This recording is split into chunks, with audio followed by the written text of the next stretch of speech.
कुछ दिनों से खेसारी लाल अपनी बेटी कृति यादव पर बन रहे अश्लील गानों से काफ़ी परेशान हैं। वहीं पर पवन सिंह ने कृति यादव के बारे में क्या कहा है, देंगे पूरी जानकारी। इससे पहले हमारे वीडियो को लाइक करें और चैनल को सब्सक्राइब कर लें। बिना देर करते हुए शुरू करते हैं वीडियो को। जी हाँ दोस्तों, आपको बता दें कि खेसारी लाल इन बातों से परेशान होकर उन्होंने सोशल मीडिया पर बेटी की बदनामी से बचने के लिए गुहार भी लगाई थी, जिसके बाद रानी चटर्जी यामिनी सिंह उनके समर्थन में आए थे। वहीं पर यूपी के कावा गाने वाली नेहा राठौर सिंह ने खेसारी लाल पर ही सवाल उठा दिया। यामिनी और रानी के बाद अब खेसारी लाल के कट्टर दुश्मन पवन सिंह ने भी इस बात पर उनका समर्थन किया है और वहीं पर खेसारी लाल ने लाइव आकर अपना दुख व्यक्त किया। उन्होंने कहा था कि अगर किसी को ज़्यादा दिक्कत हो रही है तो वह इस इंडस्ट्रीज को छोड़ने के लिए भी तैयार हैं। इसके बाद सिंगर पवन सिंह उनके समर्थन में आए और पवन सिंह ने ट्रोल्स पर जमकर लताड़ लगाई और खेसारी लाल संग अपनी दुश्मनी भुलाकर उनके साथ खड़े हैं। खेसारी लाल ने भोजपुरिया स्पाई नामक यूट्यूब चैनल पर एक वीडियो साझा भी किया है उनके साथ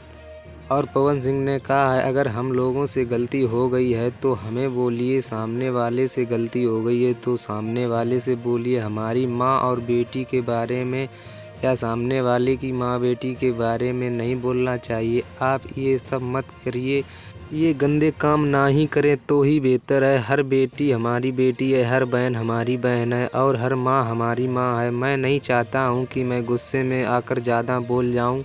पवन सिंह ने कहा है कि सबके गाने आए, सबको आशीर्वाद दीजिए क्योंकि सबके लिए आप भी रियल हीरो हो। पता नहीं ये क्या चलता रहता है, हम इस सब में नहीं रहते हैं, लेकिन मन में एक तकलीफ भी है कि ये सब क्या चल रहा है। और उन्होंने कहा है कि मैं नहीं चाहता हूं कि बोलूं, चुप रहता हूं, फिर भी लगता है कि क्यों चुप हूं। दरअसल हाल ही में एक समारोह के दौरान खेसारी लाल यादव के एक दोस्त ने राजपूत समाज के एक युवक को थप्पड़ जड़ दिया था, जिसके बाद लगातार खेसारी लाल यादव को टारगेट किया जाने लगा है। उनकी बेटी की अश्लील वीडियो वायरल की जाने लगी। ऐसी ही भोजपुरी जानकारी के लिए हमारे वीडियो को लाइक करके चैनल को सब्सक्राइब कर लें।